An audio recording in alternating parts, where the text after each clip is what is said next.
अत्याचार बंद करो भाई बंद करो।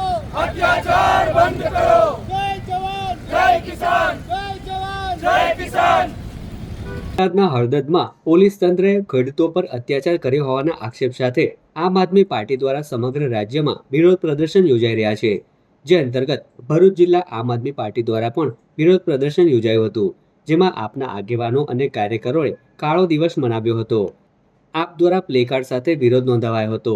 આ પ્રદર્શનમાં ભરૂચ જિલ્લા આમ આદમી પાર્ટી પ્રમુખ પિયુષ પટેલ સહિતના આગેવાનો અને કાર્યકરો જોડાયા હતા।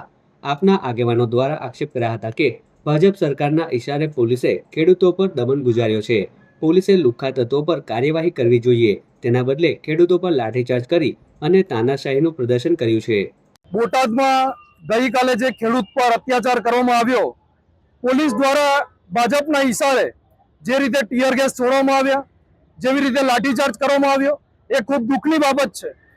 એક બાજુ ભાજપ કાયદો વ્યવસ્થા જાળવવામાં બિલકુલ નિષ્ફળ છે, બીજી બાજુ ખુલ્લેઆમ લુખ્ખા તત્વો વધી રહ્યા છે।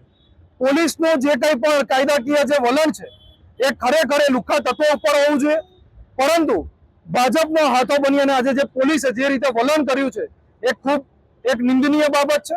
આમ આદમી પાર્ટી આજે સમગ્ર ગુજરાતની અંદર 13 ઓક્ટોબર એટલે કે ગુજરાત કાળા દિવસ તરીકે આજે ઉજવવાનું નક્કી કર્યું અને આજે જે ખેડૂતો છે એ ખેડૂતોના સમર્થનમાં આજે આમ આદમી પાર્ટીએ ભરૂચ શહેર વિસ્તારમાં પણ આજે ભરૂચની ટીમ દ્વારા આ ખેડૂત સમર્થન કર્યું છે અને આજે ભરૂચની જે ટીમ છે એમને પણ આજે આ કાળા દિવસની અંદર સમર્થન જાહેર કરેલું છે।